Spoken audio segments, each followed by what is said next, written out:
Most of us are not living our lives. We're living our patterns. These words reflect a truth many of us feel, but struggle to name. Day after day, we make decisions, form habits, react to stress, not from conscious choice, but from deeply embedded patterns formed years ago. Some are helpful, most are not. In How to Do the Work, Dr. Nicole LePera invites us to explore those patterns, the unconscious scripts shaped by our childhood, our environment, and our emotional history. She teaches us that we don't have to stay stuck in cycles of anxiety, burnout, or self-doubt, that real healing begins when we understand what shaped us and what we can now choose to change. So if you've ever asked yourself, why do I always feel this way? Why can't I move forward? Is there something wrong with me? You're not alone, and you're not broken. Welcome to Book Play, where we turn powerful books into powerful life changes. If this message resonates with you, don't forget to like the video and subscribe so you never miss a life-changing lesson from the books that can transform your mindset.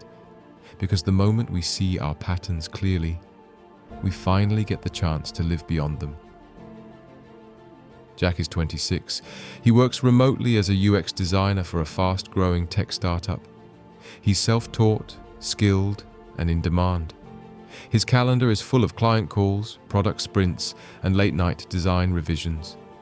His co-workers see him as reliable, quiet but sharp. The kind of person who delivers, even when the pressure's on. But behind the clean interface of his life, something feels off. Every day, Jack wakes up with a sense of heaviness, like he's already behind, even before the day begins. He grabs his phone, scrolls through notifications, and forces himself out of bed. His mind races through the day ahead, meetings, revisions, Slack messages, deadlines. He moves through it all like a machine. By the time evening comes, Jack is mentally drained, but emotionally restless.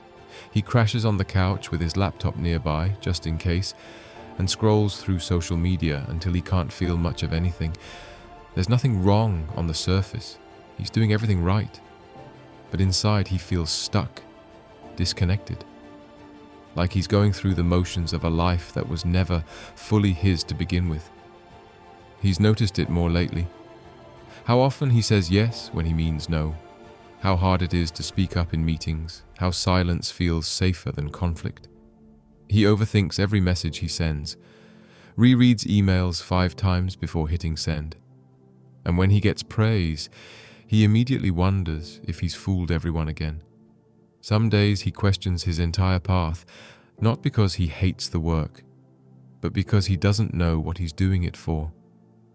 There's a deep, unspoken belief that haunts him. I'm not doing enough. I'm not enough. He's tried to change things. He's read the books, downloaded productivity apps, meditated for a few days, listened to podcasts about hustle culture and burnout. Once, he even went to therapy, but he quit after a few sessions.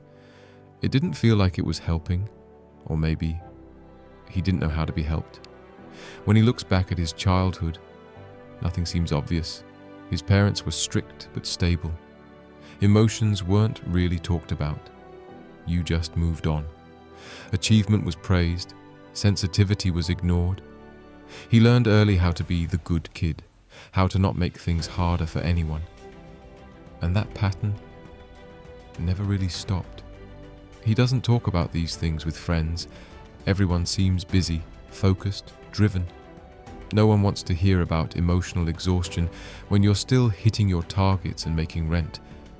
But Jack feels it, an invisible weight that follows him from task to task, call to call. One night, while mindlessly scrolling on his phone, he pauses on a short video. A woman is speaking directly into the camera. Her voice is calm, grounded, and clear. She's not promising quick fixes. She's saying something different. You are not broken. You are a result of what happened to you. Jack freezes. He rewinds, plays it again. He doesn't know why it hits so hard, but it does. For the first time in a while, something cuts through the noise. The woman is Dr. Nicole LePera, a psychologist who talks about healing, self-awareness, and nervous system regulation in a way that feels strangely personal. She speaks about patterns, emotional wounds, and doing the work, not just thinking about change, but truly understanding where our pain comes from and how to begin healing it. Jack finds her book that same night, How to Do the Work. He orders it, not out of excitement, but out of quiet desperation. He doesn't know exactly what he's looking for, but something about her words feels safe, honest, real. The next morning he opens to the first page. He's still skeptical, still guarded. But somewhere beneath the tiredness and doubt, something begins to stir. A feeling he hasn't allowed himself to trust in a long time. Hope. How to Do the Work by Dr. Nicole LePera is a groundbreaking book that goes beyond traditional self-help. It offers a fresh, holistic path to healing and personal transformation that integrates psychology, neuroscience, and self-care in a deeply practical way. Dr. LePera, widely known as the Holistic Psychologist, is a clinical psychologist who has become a leading voice in the personal growth community. What sets her apart is her emphasis on treating the whole person, mind, body, and spirit, rather than focusing solely on symptoms or quick fixes. At its core, the book challenges the common misconception that healing is fast or linear. Instead, it acknowledges that real change requires patience, honesty, and sustained effort. Dr. LePera explains how many of us live trapped in unconscious patterns, repeating behaviors that no longer serve us but feel familiar and safe. These patterns often originate from early childhood experiences, trauma, or neglect, and they shape how we relate to ourselves and the world. The book's central thesis is that true healing comes from doing the work. This means cultivating deep self-awareness, learning to observe without judgment, and building healthier habits, physically, mentally, and emotionally. It's about recognizing how past wounds manifest in our nervous system and then actively engaging in practices that help regulate and soothe it. Nicole LePera offers a range of practical tools, including journaling prompts, mindfulness exercises, and movement practices designed to support nervous system healing. These are not abstract concepts, but actionable steps readers can take daily to reclaim their well-being. One of the most powerful aspects of How to Do the Work is its invitation to take responsibility for your healing without shame or blame. It acknowledges that we are all shaped by our experiences, but we also have the capacity to rewrite our story, to break free from cycles of pain and rediscover our authentic selves. For someone like Jack, who feels disconnected from his emotions and stuck in a loop of burnout and self-doubt, this book offers not just hope, but a clear and compassionate path forward. It meets him where he is, acknowledging the pain and confusion, and gently guides him towards self-compassion, empowerment, and resilience. As we dive into the lessons ahead, you will see how Jack begins to apply these teachings, gradually shifting his mindset and healing old wounds. Each lesson builds on the last, creating a journey of transformation that feels both realistic and deeply inspiring. Whether you're facing emotional exhaustion, seeking greater self-understanding, or simply ready to embrace a fuller, more connected life, the wisdom in How to Do the Work can serve as a guiding light. Lesson number 1. Healing begins with awareness. Healing begins when we become aware of our thoughts, emotions, and unconscious patterns that shape our behavior. For Jack, this awareness didn't come easily. He had spent years running on autopilot, pushing through his work, numbing out difficult feelings, and telling himself to just keep going. But beneath the surface, a storm was brewing. His stress levels were rising, his energy was draining, and an unsettling sense of disconnection grew stronger each day.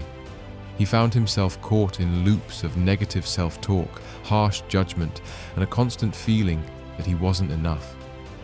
One evening, after a particularly draining day, Jack stumbled upon How to Do the Work. The book opened a door he hadn't dared to approach before, the invitation to truly notice himself, not with criticism or impatience, but with curiosity and care. At first, this was challenging. Jack realized how much he had been avoiding his own feelings. Awareness felt uncomfortable. It exposed old wounds, memories, and habitual reactions that he had buried deep inside. But instead of turning away, he decided to lean in. He began to observe his thoughts and emotions as if he were watching a movie, noticing patterns without rushing to change or judge them. He started small, pausing during moments of stress to ask himself, what am I really feeling right now? Why am I reacting this way? These questions weren't easy to answer. Sometimes all he could do was sit with the uncertainty and the discomfort of not knowing. But that pause itself created a new kind of space, a space where healing could begin. Jack also began journaling, writing down his feelings and thoughts each day. This simple practice helped him make sense of the chaos inside. He noticed recurring themes: fear of failure, feelings of loneliness, and a deep desire to be accepted. Through this process, he started connecting the dots between his present struggles and his past experiences. The truth was clear. He had been living in unconscious patterns, reacting to old wounds as if they were happening all over again. But now, with awareness, those patterns began to lose their grip. Awareness was the first step toward freedom, a way to break the cycle rather than being trapped by it. For you listening, this process might feel familiar. Life can often pull us into automatic reactions where we feel overwhelmed by emotions we don't fully understand. But just like Jack, you can begin by becoming an observer of your inner world. When you notice stress, anger, or sadness rising, pause. Take a moment to ask yourself, what am I feeling beneath this? What story might I be telling myself right now? Try writing these feelings down, or simply sit quietly and watch your thoughts pass by like clouds in the sky. Don't rush to fix or change anything yet. The power lies in the gentle, patient awareness itself. As Jack embraced this new way of being, watching his thoughts and emotions with kindness and curiosity, he took the first, vital step away from unconscious suffering. This awareness was not a quick fix, but a foundation. It created the possibility for true healing. And with this new awareness came a profound realization. Jack began to question the harsh beliefs he held about himself. He saw that he wasn't broken or flawed beyond repair. Instead, he was wounded, shaped by his past, but capable of healing. This shift in perspective opened a door to compassion and hope. How did this understanding change Jack's journey? What did it mean to see himself as wounded rather than broken? That's where our next lesson takes us. Lesson number 2. You are not broken, you are wounded. One of the most profound turning points in Jack's healing journey came when he stopped viewing himself as broken and began to understand that he was wounded. This subtle but powerful shift in perspective transformed the way he related to himself and his past. Before reading How to Do the Work, Jack often carried a heavy burden. Every time he stumbled or felt overwhelmed, he interpreted it as a personal failure. Deep down, he believed there was something fundamentally wrong with him, something defective that needed fixing. This belief left him feeling isolated, unworthy, and exhausted. It was as if he was trapped in a cycle where his mistakes confirmed his self-doubt, and his self-doubt led to more mistakes. But the book introduced a new way of seeing his pain. Dr. Nicole LePera explains that the difficulties we face often stem from wounds, injuries we carry from childhood, trauma, and unmet needs. These wounds shape our behaviors, emotions, and relationships, but they do not mean we are broken beyond repair. They are parts of us that need care, attention, and understanding. This idea was revolutionary for Jack. For the first time, he allowed himself to see his struggles not as signs of weakness, but as signals of wounds that deserved kindness. This understanding lifted a weight off his shoulders. It was a relief to know that his pain had a source and that it wasn't his fault. Jack began to recognize the patterns that kept him stuck, the critical inner voice, the impulse to shut down emotionally, the anxiety that would rise seemingly out of nowhere. These patterns were not random flaws. They were protective mechanisms developed in response to past pain. They were survival tools that had once helped him, but now limited his growth. With this insight, Jack shifted from harsh self-judgment to compassionate curiosity.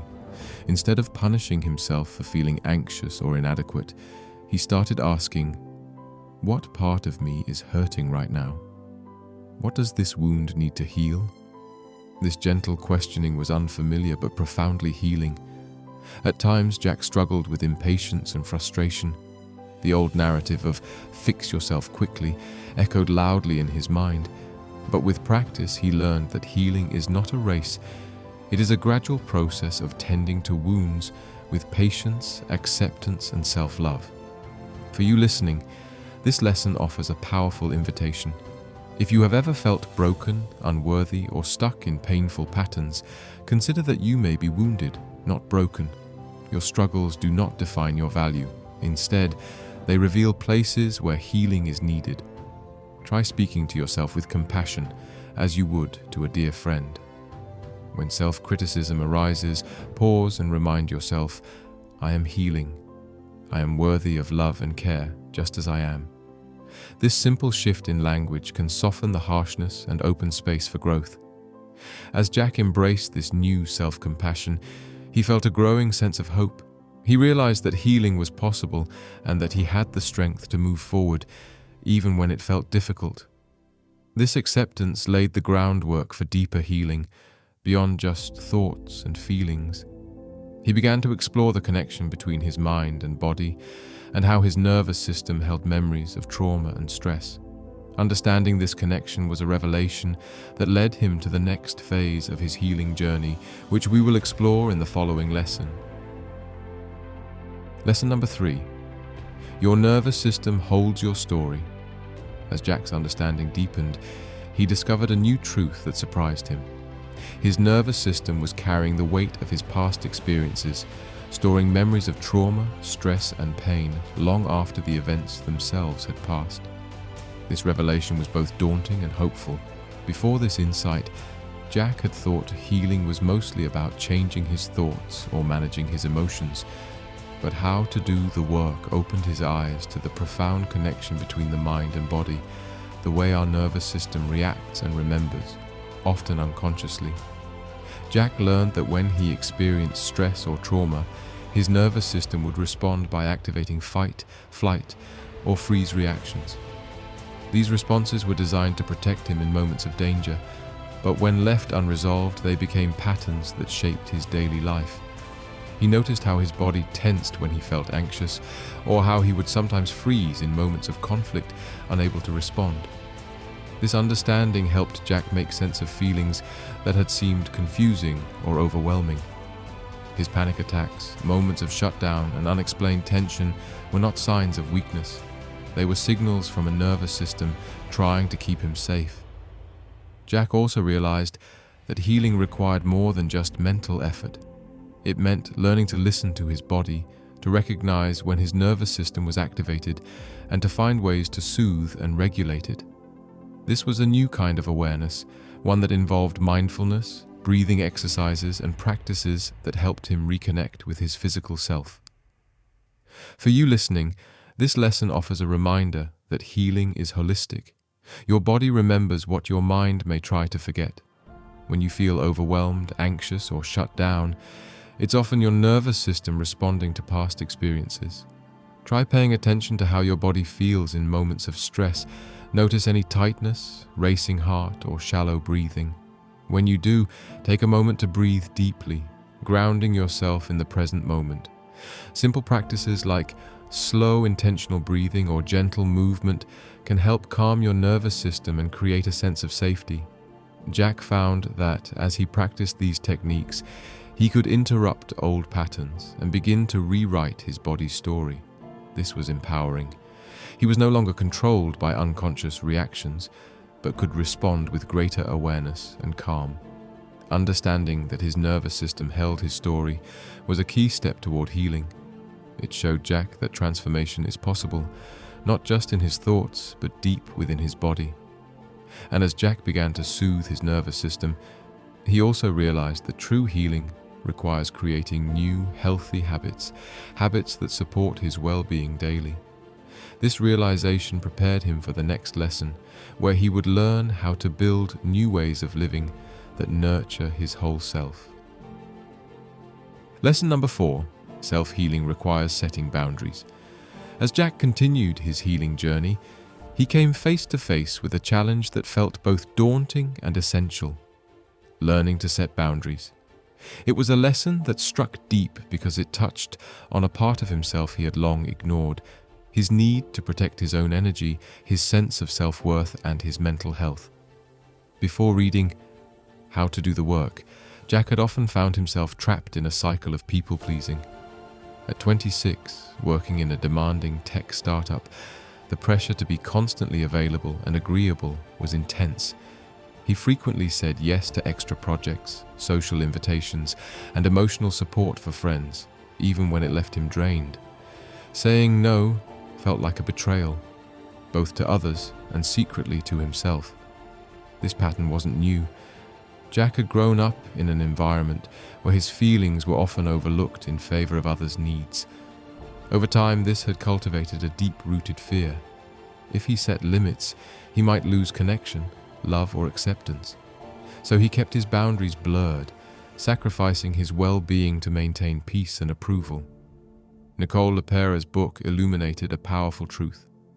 Healing isn't just about internal work. It requires us to protect ourselves externally too. Setting boundaries is not selfish. It is an act of self-love and courage that allows us to reclaim our power and live authentically. Jack realized boundaries are not walls to shut people out, but bridges that create healthy space for both himself and others. They are essential for sustainable relationships and personal growth. This insight brought a mix of relief and anxiety. Relief, because finally Jack understood why he felt so depleted. Anxiety, because setting boundaries meant facing discomfort, both his own and that of others. But Jack was ready to try. He began small. At work, he started by politely declining an extra task when his plate was already full, explaining that he wanted to deliver quality over quantity. With friends, he gently expressed when he needed alone time instead of socializing. Each step was new and scary. He worried about being judged, rejected, or misunderstood. Sometimes people responded with confusion or frustration. Others respected his honesty. Jack learned that boundary setting might cause ripples, but it also created clarity and respect. More importantly, Jack noticed something profound. Each time he honored his limits, he felt stronger, calmer, and more in control of his life. For you listening, this lesson is an invitation to reflect deeply. Where in your life do you feel overextended, resentful, or depleted? Are there places where saying no feels impossible? Healing requires that you acknowledge your own needs and protect your energy. Start by identifying one boundary you can set today, no matter how small. Perhaps it's turning off your phone after work hours, declining an invitation you don't want to attend, or speaking up when a conversation crosses your comfort zone. It may feel uncomfortable, but remember that discomfort is part of growth. Jack's journey showed him that boundaries are not barriers, but necessary paths to self-respect and authenticity. As he practiced this new way of being, he found a renewed sense of freedom, a freedom rooted in honoring his own truth. This step was vital for Jack's transformation. It laid the foundation for the final lesson, where he would integrate everything he'd learned into a whole new way of living, one that nurtures the mind, body, and soul. Lesson number 5. True healing comes from consistent daily practice. As Jack's journey through How to Do the Work progressed, he faced a powerful and humbling realization. Healing is not a single event, nor is it a quick fix. Instead, true healing is a commitment, a daily, ongoing practice that requires patience, presence, and compassion for oneself. This was a pivotal moment for Jack.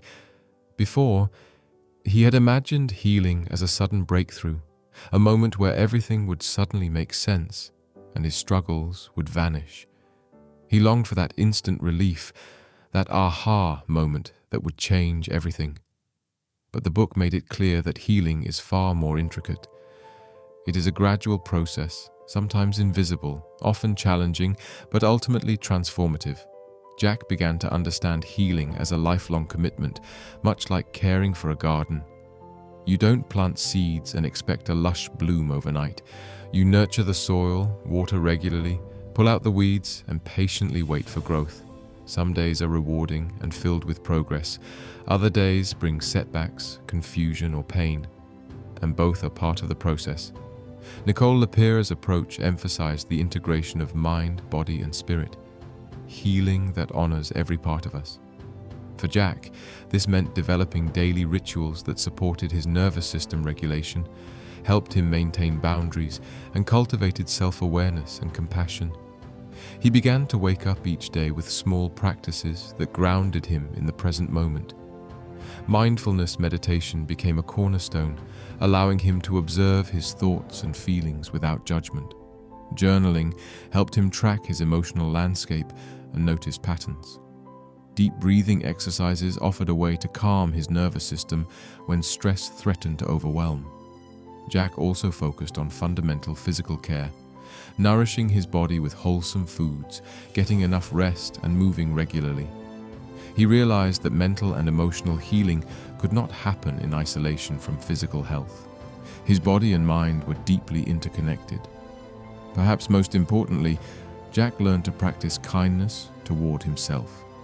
Healing wasn't about perfection or relentless progress. It was about patience and acceptance. On days when old habits or negative thoughts crept back in, he didn't punish himself. Instead, he reminded himself that setbacks were part of growth, and he gently returned to his practices. This daily commitment brought profound changes. Over time, Jack noticed subtle but powerful shifts: less anxiety, increased emotional resilience, clearer boundaries, and a stronger sense of purpose. Healing was no longer a distant goal, but a living, breathing part of his life. For you listening, this lesson serves as a vital reminder. Healing requires consistency. It is found not in grand gestures or miraculous cures, but in the small, intentional choices you make every day. How you respond to stress, how you nurture your body, how you honor your emotions. These are the building blocks of transformation. Begin by choosing one manageable practice to incorporate into your daily routine. It could be as simple as 5 minutes of focused breathing, writing down your thoughts each morning, or setting a clear boundary in your relationships. The power lies in doing it regularly. Jack's experience shows us that while healing may not be linear, persistence fosters resilience.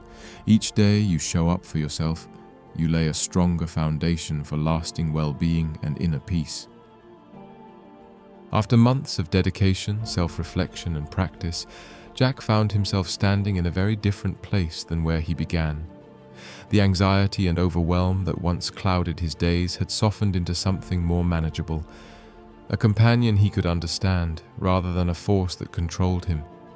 Through learning to listen, not just to his thoughts, but to his body, emotions, and needs, he embraced healing as a daily practice, grounded in patience, self-compassion, and steady growth.